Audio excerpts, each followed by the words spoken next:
की जय। श्रीमद्भागवत महापुराण की जय। अब मनु महाराज के दूसरे पुत्र प्रियव्रत की कथा श्री सुखदेव जी महाभाग प्रारंभ कर रहे हैं और कह रहे हैं, महाराज प्रियव्रत बड़े ही प्रतापी राजा थे। एक बार बैठे बैठे सोच लिया ये रात क्यों हो रही है।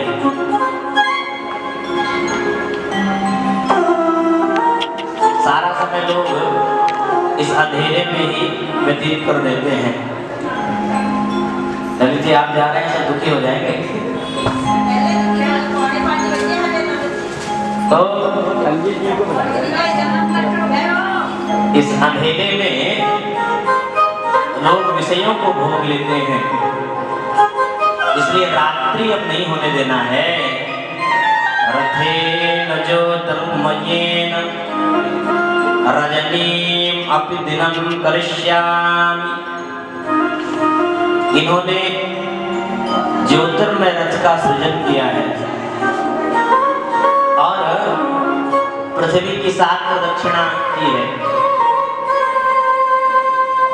देखिए परिक्रमा किस देवता की कितनी करनी चाहिए हम आपको बता रहे हैं। भगवान सूर्य की 7 प्रदक्षिणा करनी चाहिए।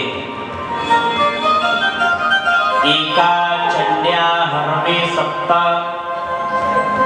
भगवती चंडी या जो भी देवी होती हैं, देवियों की परिक्रमा एक ही करनी चाहिए।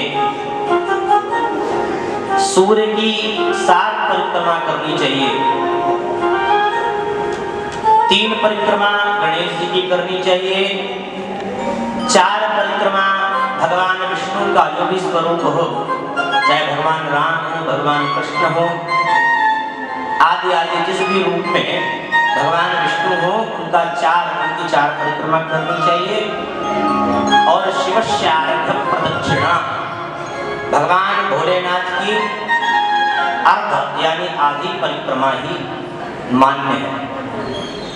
तो यहाँ पर 7 प्रदक्षिणा की है और उसके बाद क्या किया, 7 दिन तक रात ही नहीं होने दी।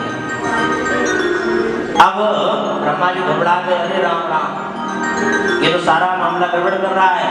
तुरंत पहुंचे, अरे भैया ये क्या कर रहे हैं। प्रकृति की कोई भी वस्तु व्यर्थ नहीं है, सबका अपना अपना उपयोग है। अमंत्रम अक्षरम नास्ति नास्ति मूलमनौषधम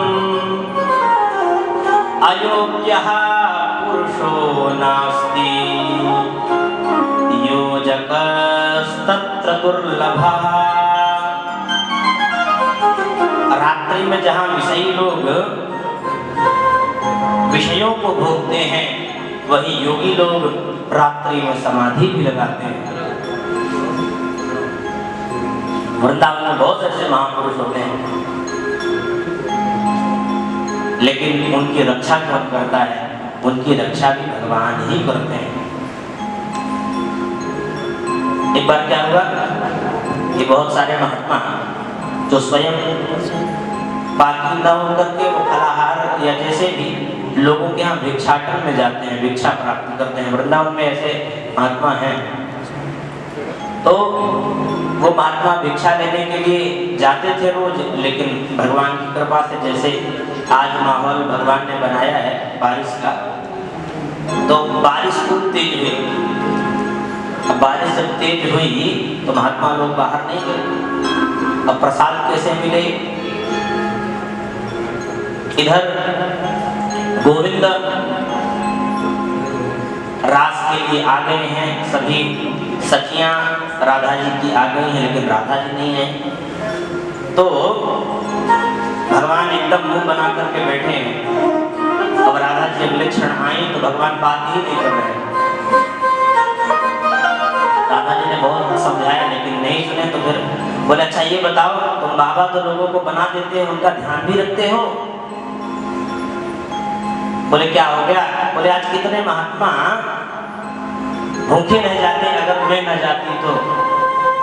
बोले अरे उनके लिए दाल फुल्का सब कुछ बना करके उनके लिए ले गई, उसमें समय लग गया और तुम इधर मुंह बना कर बैठे हो। तो भगवान या भगवती उन महापुरुषों की रक्षा वही करते हैं, वो हम सब की रक्षा करते हैं। तो यहाँ पर कहते हैं जहाँ विषयी लोग रात्रि में विश्राम करते हैं, वहीं पर योगी लोग समाधि भी लगा करके बैठते हैं। दुनिया की कोई वस्तु व्यर्थ नहीं है, सबका अपना अपना उपयोग है। हमेशा हम इस दृष्टांत को देते हैं कि एक कोई स्त्री उसने सब्जी बनाई और सब्जी में नमक डालना वो भूल गई। अब सब्जी में नमक डालना भूल गई तो सासू माँ ने खूब डांटा, क्या बनाती हो, भोजन बनाते समय तुम्हारा ध्यान कहाँ रहता है? खूब डांट फटकार लगा, क्योंकि नमक नहीं पड़ा तो स्वाद ही नहीं आएगा। अब अगले दिन बहुत ध्यान दिया तो 2 बार नमक डाल दिया। अब तो खूब अगले दिन सासू माँ ने खूब भड़काया, दानी कहाँ दिमाग रहता है इसका, कल इसने नमक बिल्कुल नहीं डाला, आज 2 बार डाल दिया। अगले दिन बहुत सचेत रहे तो खीर में डाल दिया। तो उसने क्या किया, स्त्री ने नमक का थैला उठाया और बाहर फेंक दिया। बोले ये खराब चीज है। तो ये खराब नहीं है, उसका उपयोग आपने सही से नहीं किया। तो ब्रह्मा जी ने जब कृपा की, ब्रह्मा जी ने कहा तो उन्होंने अपने हट को त्याग दिया। इसके बाद श्री प्रेमव्रत जी महाराज पृथ्वी के 7 द्वीपों का उन्होंने 7 द्वीप और 7 सागरों की संरचना उन्होंने कर दी। अंत में प्रियव्रत जी को वैराग्य हुआ और अपने एक पुत्र को एक द्वीप का अधिपति बना दिया। सबसे पहला द्वीप है जम्बू द्वीप, जिसके अधिपति बने महाराज आग्नेन्द्र। आग्नेन्द्र जी के 9 बेटे हुए, जिन्होंने पूर्वचित्ती अप्सराओं से विवाह किया। इन्होंने जम्बू द्वीप में 9 खंड किया, पुत्रों में बंटवारा कर दिया। सबसे पहला खंड है मजनाभ खंड। इसके राजा हुए महाराज नाभि। मेरु देवी से उन्होंने विवाह किया, तो उनको पहले कोई संतान नहीं हुई तो उन्होंने पुत्रेष्टि यज्ञ कर दिया। पुत्रेष्टि यज्ञ किया, यज्ञ से प्रसन्न हो गए भगवान और बोले क्या चाहते हो। अब वो कुछ बोल ही नहीं पाए। ब्राह्मणों ने यज्ञ किया था तो ब्राह्मणों से पूछा, क्यों ब्राह्मणों क्या संकल्प लिया था? बोले भगवान ये आप जैसी संतान चाहते हैं। भगवान ने कहा मैं अपने जैसा कैसे कहां से ढूंढ करके लाऊं, मुझ में जो गुण है वो किसी और में घटेगा नहीं। तो चलो हम ही आपके यहाँ आ जाते हैं। भगवान ऋषभ देव के रूप में प्रकट हुए। बोले ऋषभ देव भगवान की जय। अब ऋषभ भगवान के ओज देव से इंद्र को स्प्रिया होने लगी। देखिए पूरी कथा में इंद्र यानी पद का प्रसंग हर जगह चला है। आगे भगवान कृष्ण भी अवतार लेंगे, उसमें भी इंद्र अपना काम करेंगे। तो यहाँ पर भी इंद्र ने क्या किया, इंद्र को स्पृहा होने लगी और उसने क्या किया, बारिश ही करना बंद कर दिया। अब जब बारिश नहीं होगी तो भाई अन्न कैसे उत्पन्न होगा। तो ऋषभ भगवान ने स्वयं बारिश करवा दिया। अब इंद्र लज्जित हो गए और इंद्र ने अपनी जयंती नामक पुत्री का विवाह भगवान ऋषभ से कर दिया। अब ऋषभ भगवान ने 100 पुत्रों को जन्म दिया है, जिनमें सबसे बड़े बेटे का नाम है भरत, जिनके प्रताप से ही इस अजनाभ खंड का नाम भरत यानी भारत पड़ा। आसीते नेदम वर्षम भारतम इति विपदिशन्ति। सुखदेव जी महाराज कहते हैं परीक्षित जी, ऋषभ भगवान ने एक दिन बच्चों को अपने पास बुलाया और अपने पास बैठा करके बड़ा ही सुंदर और मार्मिक उपदेश दिया कि बच्चों, जगत में दो ही आनंद हैं, एक विषयानंद और दूसरा ब्रह्मानंद। विषयानंद आपको प्रत्येक योनि में प्राप्त होगा, लेकिन ब्रह्मानंद अगर प्राप्त करना है तो ब्रह्मानंद के लिए मनुष्य शरीर ही है। नायं देहो देह भाजां लोके कष्टान कामान हर्ते विभुजां ये तपो दिव्यं पुत्रकायेन सत्वं शुद्धेद यस्मात् ब्रह्म सौख्यं त्वनन्तम्। कहते हैं बच्चों ध्यान पूर्वक सुनो, विषयों तक जिनकी बुद्धि सीमित है वो तो पशु है। मानव मोक्ष मार्ग को यदि प्रशस्त करना चाहो तो उसके लिए संत आपको प्राप्त है, सद्गुरु आपको प्राप्त है। आपको भव से पार करना है, नाव आपका है, उसको चलाने के लिए एक केवट ले लीजिए, सद्गुरु के रूप में केवट मिल गया और वो आपको पार करा देगा। और यदि नरक मार्ग को आपको प्रशस्त करना है तो किसी लंपट पुरुष का आश्रय ले लो, वो आपको नरक मार्ग की ओर ले जाएगा। महत्सेवां द्वारमाहुः विमुक्तेस्तमद्वारं योषितां संगी संगम। और इसी को रामचरितमानस में गोस्वामी तुलसीदास जी महाभाग ने लिखा है, संत संग अपवर्ग कर कामी भव कर पंथ। क्योंकि स्त्रैण पुरुष की संगति करने से क्या होगा कि विषयानुराग जागेगा, और भगवत रसिकों की यदि संगति आपने प्राप्त किया तो भगवत प्रेम आपके अंदर जागेगा। प्रीतम न यावन् मयि वासुदेवे न मुच्यते देह योगेन तावत्। ऐसा उपदेश देकर के क्या किया कि वैराग्य को प्राप्त हो गए हैं श्री ऋषभ देव जी महाराज। ऋषभ देव जी महाराज पकड़ आत्मा की तरह चल पड़े, शरीर में कोई वस्त्र नहीं, जहां पाए वहीं लेट गए, जहां कुछ मिला खा लिए।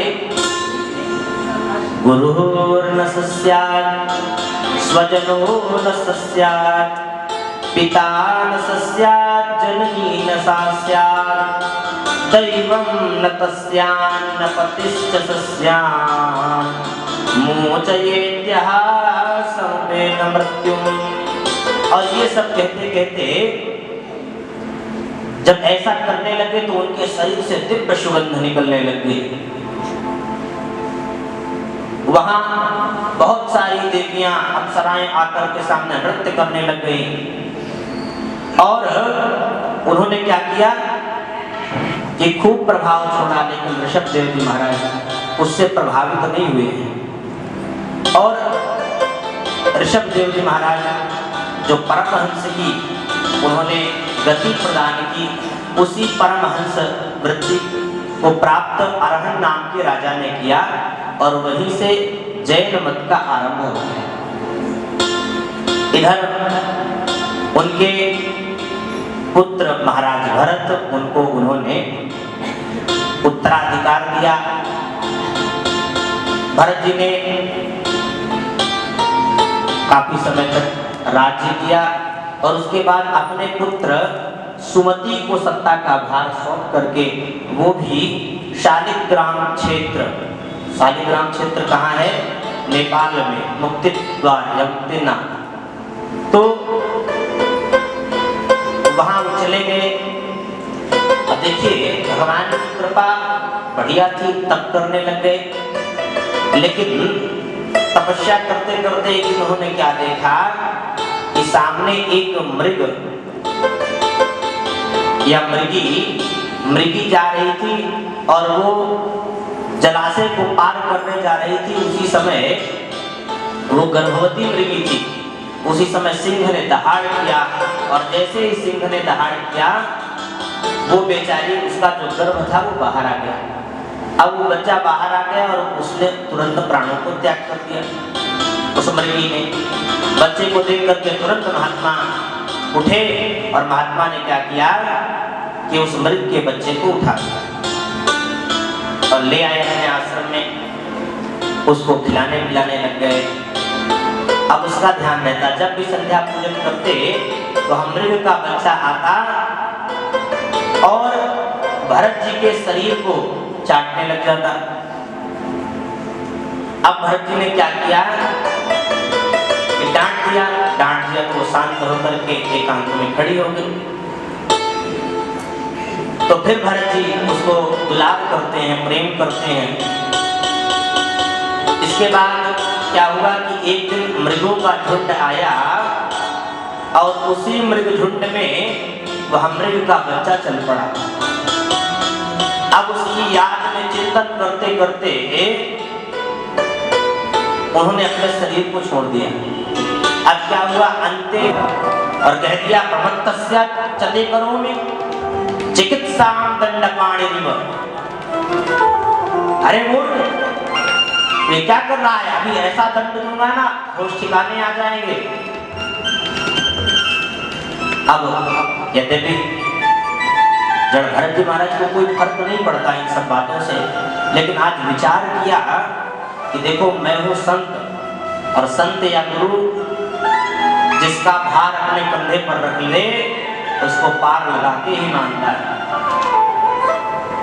तो अब शब्द इसने कह दिए हैं ये नरक में जाएगा अगर इसको हमने अभी इसका दिशा निर्देश नहीं किया तो अब की बोल पड़े हैं।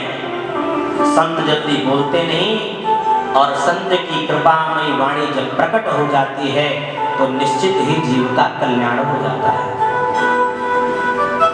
आज बोल पड़े कि राजा ये बताओ तुम किसको दंड देने की बात कर रहे हो?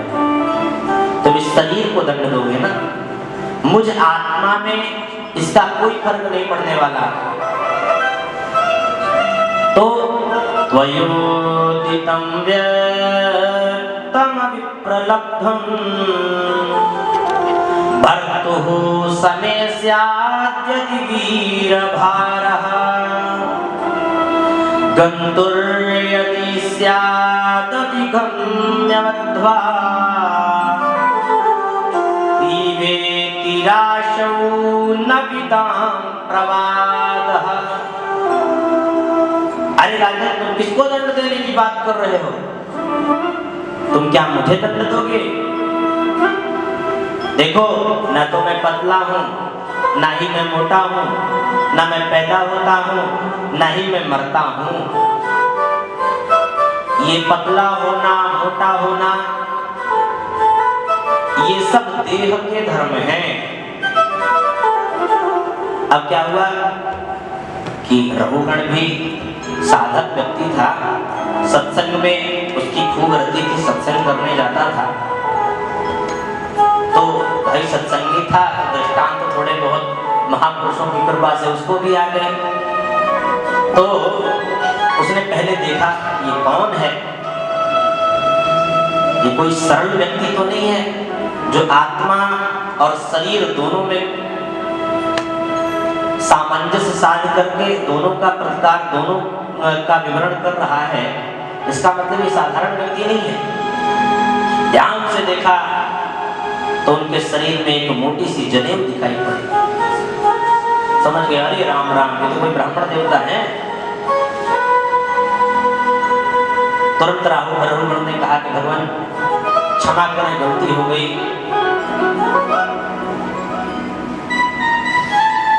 आप कृपा करिए, हमको तो नहीं पता, ब्राह्मण बहुत ही ऊर्ध्व लोक के होते हैं। भगवान कह रहे हैं ना, मैं ब्राह्मण का के मुख में मेरा निवास है, ब्राह्मणों से मुखम आसीत,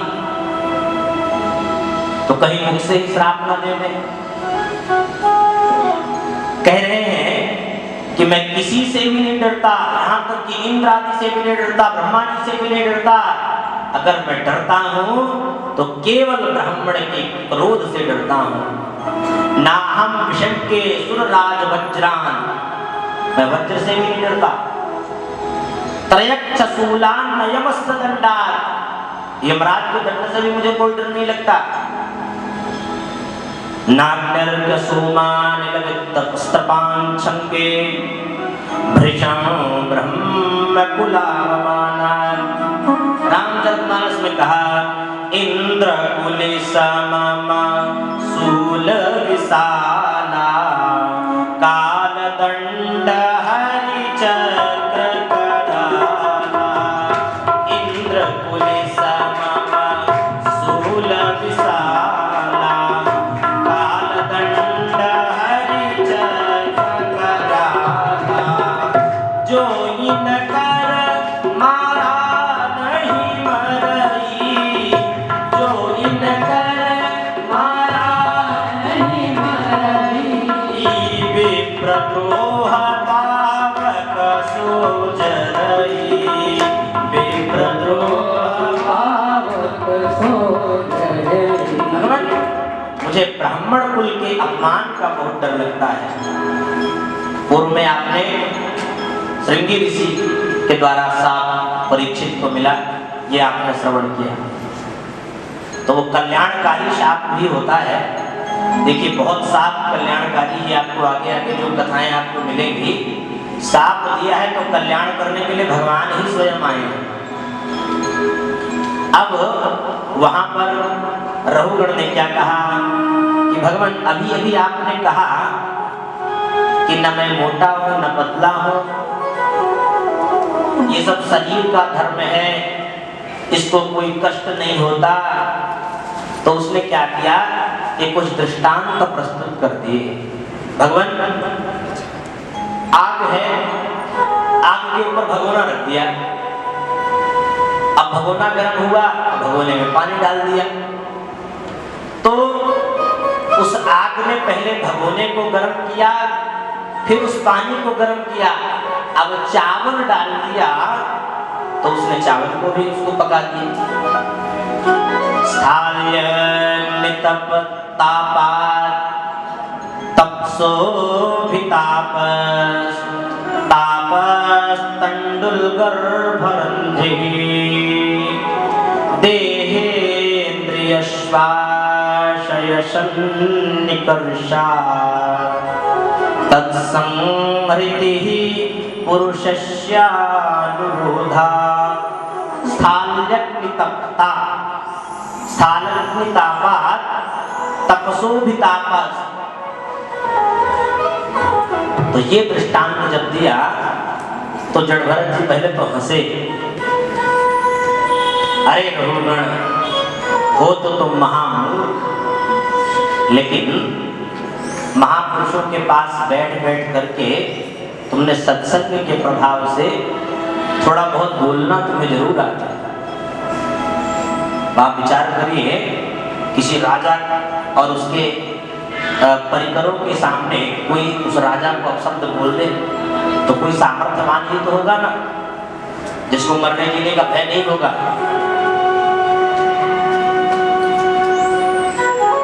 जगत गुरु जी जब प्रथम बार शंकराचार्य हुए थे 92 में, तो दिल्ली में उनका आयोजन हुआ। उन्होंने राजनीतिज्ञों को खूब उल्टा सीधा कहा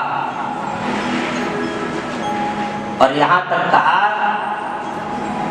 कि किसी माई के लाल में वो दम नहीं है तो सनातन धर्म को खत्म कर सके। नाम ले लेकर के गुरुदेव दहाड़ करके सबको कहा। अब उस समय अटल बिहारी लाल कृष्ण आडवाणी आदि बहुत सारे मंत्री आए गुरु जी के चरणों में, गुरु जी ये शब्द बोलिए, अपने शब्दों को वापस कर लीजिए। गुरु जी ने कहा सुनो, मृत्यु हो सकती है, मैं मर सकता हूं, लेकिन अपने शब्दों को मैं वापस नहीं ले सकता। तो हमें कुछ होगा ना, कुछ दमखम है, इसलिए सभी डरते हैं। दमखम ना होता तो आजकल के बाबा लोग क्या करते हैं, अपने बराबर पे राजनीतिज्ञों को बैठा लेते हैं। जो आजकल के राजनीति वाले हैं नेता लोग, उनको बराबर, अच्छा पैसा वैसा देते तो अपने से ऊंचा भी सिंहासन दे सकते हैं, लेकिन जो दमखम वाले महापुरुष होते हैं उनके सामने छोटा मोटा अंधकार नहीं टिक पाता, क्योंकि इतना प्रकाश है वो ढक जाएगा। तो यहाँ पर रहुगण को उपदेश किया है कि देखो तुमने ये जो घटित किया है ना, ये तुमने सावयव पदार्थों को तुमने यहाँ पर घटित किया है। भाई भगोने को तुम छू सकते हो, अग्नि को छू सकते हो, चावल को भी तुम छू सकते हो, देख सकते हो, पानी को छू सकते हो, देख सकते हो, लेकिन जिस आत्मा के साथ तुम इसको घटा रहे हो, क्या तुमने उस आत्मा को छुआ है क्या? तुमने उस आत्मा को देखा है क्या?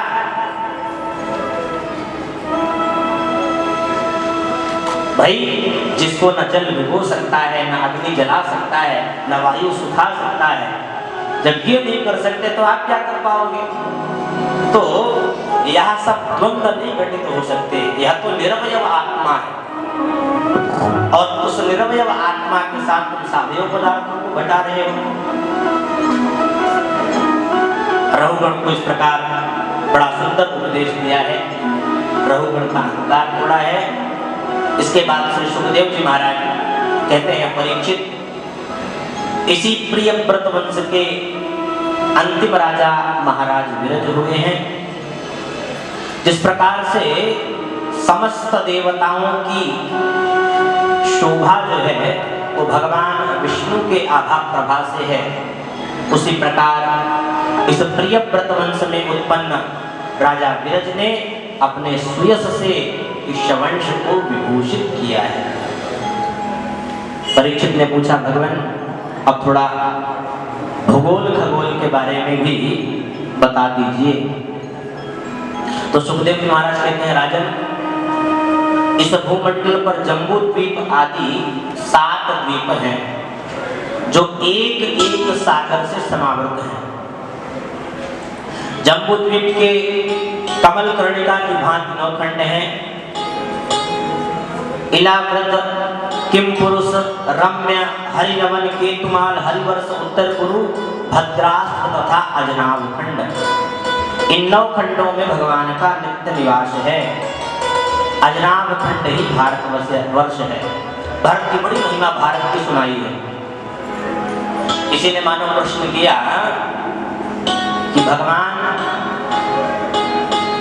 का अवतार यदि होता है तो वो भारत में क्यों होता है? अगर भारत में होता है तो भगवान तो भारतीय हो गए, फिर उनको जगन्नाथ क्यों कहा जाता है? तो उन्होंने कहा, देखो भाई, आंख यदि फूट जाए तब भी व्यक्ति रह सकता है, हाथ यदि कट जाए तब भी व्यक्ति रह लेता है, पैर भी कट जाए तब भी व्यक्ति रह लेता है, कान से सुनाई ना दे रहा हो तब भी व्यक्ति रह लेता है। लेकिन जो हृदय है, हृदय यदि वह जो आत्मा है वह निकल जाए तो क्या व्यक्ति रह सकता है क्या? तुरंत शरीर छोड़ देगा। तो इसलिए यह जो हृदय प्रदेश है वह भारत है, इसीलिए भगवान यहाँ पर अवतरित होते हैं। इसके बाद नरकों का वर्णन किया है। पहले लोक के बारे में लातल, महातल, रसातल और पाताल, ये 7 लोक पृथ्वी से नीचे हैं।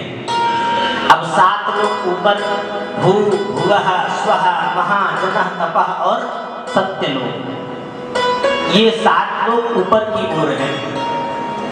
पृथ्वी से 99,000 योजन नीचे संयमनी पुरी है, उसमें तामिस्त्र, अंध तामिस्त्र, रौरव, महारौरव, कुंभीपाक, पुयोद, प्राणरोध आदि आदि 28 नरक हैं। तो किस पाप कर्म से किस नरक में कौन सी यातना दी जाएगी, उसका बड़े विस्तार से वर्णन किया है। तत्रयस्तु परिवत्परवित्ता पत्यकाल त्राण्यपहरति सही काल पाशबद्धो यम पुरुषैर अति भयानकैस्ता स्त्रे नरके बलान् निपातते। जो प्राणी पर संपदा का हरण कर ले, पर स्त्री का हरण कर ले, पर पुत्र पर संतान का हरण कर ले, बच्चों का हरण कर ले, यमदूत उसे तामस्त्र नामक नरक में छोड़ देते हैं। इस नरक की भूमि ताम्र के समान आग में तपी हुई लाल लाल होती है। उस अग्नि संतप्त भूमि पर जीव भयंकर कष्ट पाता है। इस प्रकार नरकों का वर्णन किया है। इतना भयंकर वर्णन किया कि परीक्षित जी कांप गए। अरे प्रभु, इतना भयंकर नरक, अच्छा ये बताइए इसके कल्याण का साधन क्या है, वो पहले बताइए। तो सुखदेव जी महाराज कहते हैं, देखो भाई, यह जो नरक है ना, इसको आप धोबी घाट समझो। क्योंकि चद्दर में एक दाग लग जाए तो नियम तो यह बनता है कि आप स्वयं अपने से साफ कर लो, बढ़िया साबुन लो, साफ कर लो। अगर आप साफ नहीं कर पा रहे हैं तो फिर उसके लिए बना है धोबी घाट। धोबी घाट में भेज दो, वो पीट पीट करके इसकी सफाई कर देंगे। और अगर धोबी घाट नहीं भेजना चाहते हो तो स्वयं से साफ कर लो। बोले अच्छा भगवान, उसके लिए कोई सरल उपाय बताइए। बोले उसके लिए सरल उपाय है भगवान का नाम। बोले अच्छा, भगवान के नाम से कोई पतितात्मा का कल्याण हुआ है क्या? तो तुरंत याद आ गए कि चित्केवलया भक्त्या वासुदेव परायणः अघं धन्वन्तिकास्त्रेण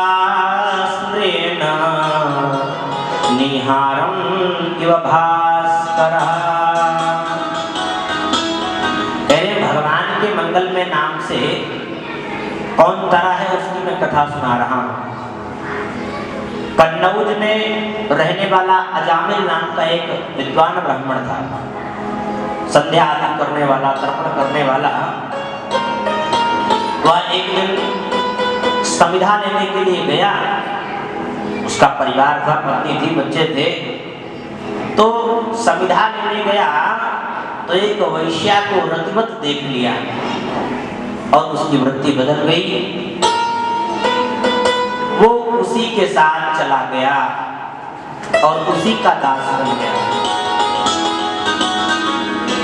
अब क्या हुआ भाई, इतना अच्छा ब्राह्मण, उसका बदलाव हो गया तो भगवान को कुछ ना कुछ कृपा करेंगे।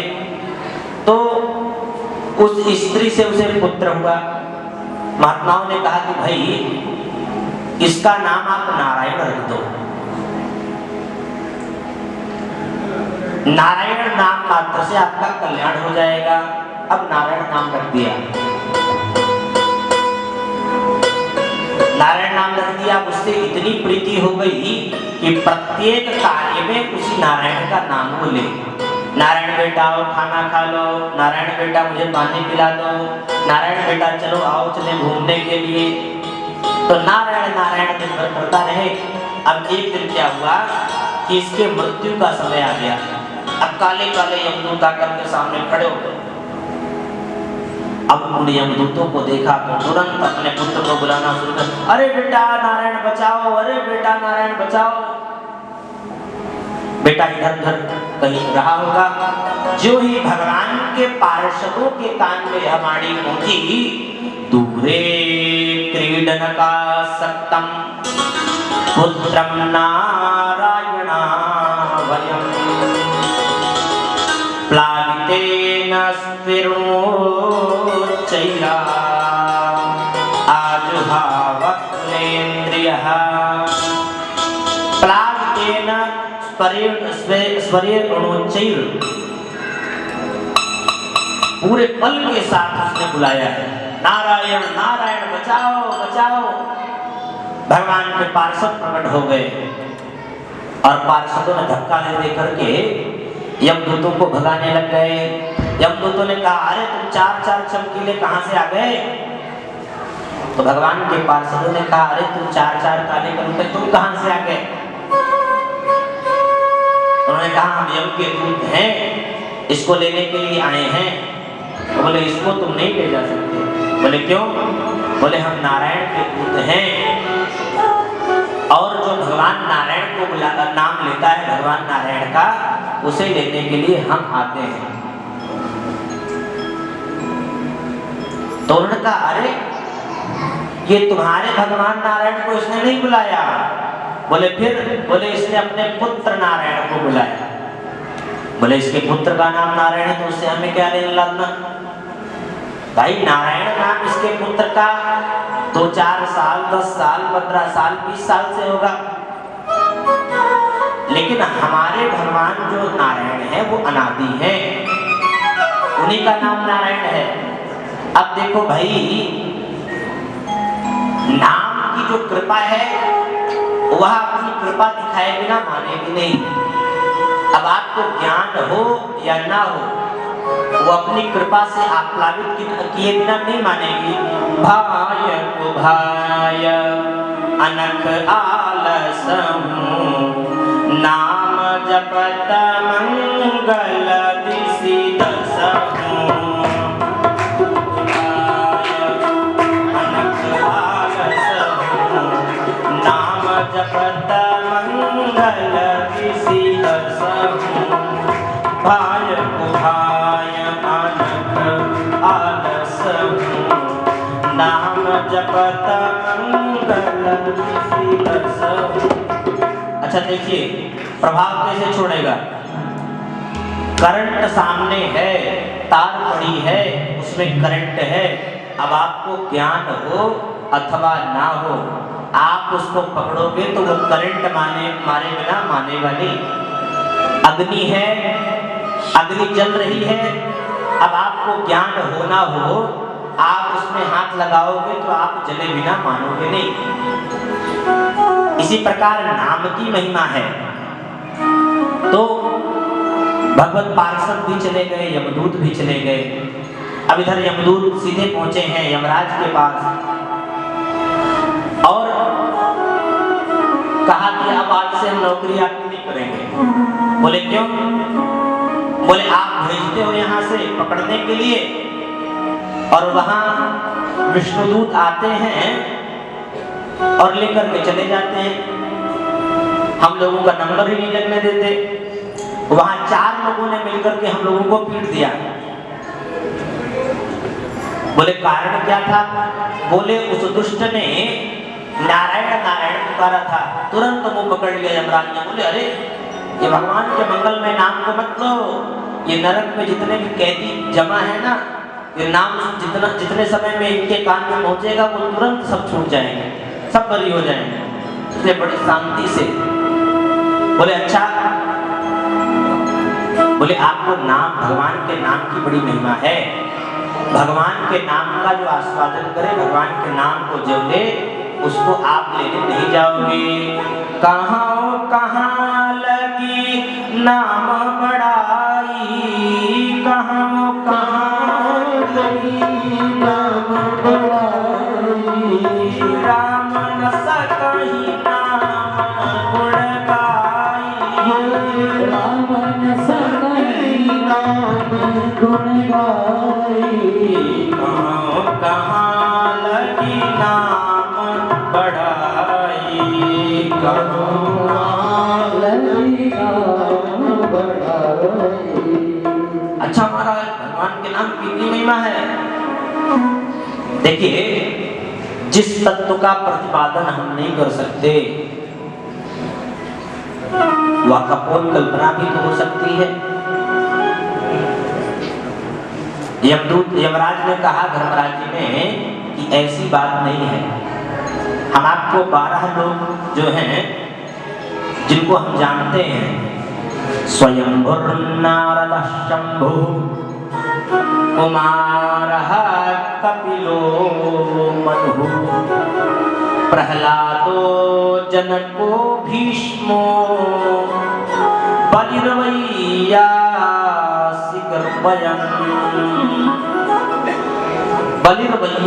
सकृद्वयम् द्वादशैते ये द्वादश विजानीमो धर्मं भागवतम भटा। ये द्वादश महाभागवत हैं जिन्होंने भगवान के नाम की कृपा से तो सिद्ध हो गए, प्रतिष्ठित हो गए। इस प्रकार बड़ा सुंदर उपदेश दिया है। इसके बाद आगे परीक्षित जी को इधर पर बताया है कि दक्ष के पुत्रों को नारद जी ने बाबा बना दिया। कैसे बना दिया? कूट प्रश्नों में लगा करके कि अच्छा बताओ पुंसली के पति का नाम क्या है, दोनों तरफ बहने वाली नदियां कौन सी हैं, ऐसा कौन सा गड्ढा है, ऐसा कौन सा कुआं है जिसमें एक बार घुसने के बाद व्यक्ति बाहर नहीं निकलता। तो उनके सारे बच्चों को उन्होंने बाबा बना दिया। दक्ष को पता चला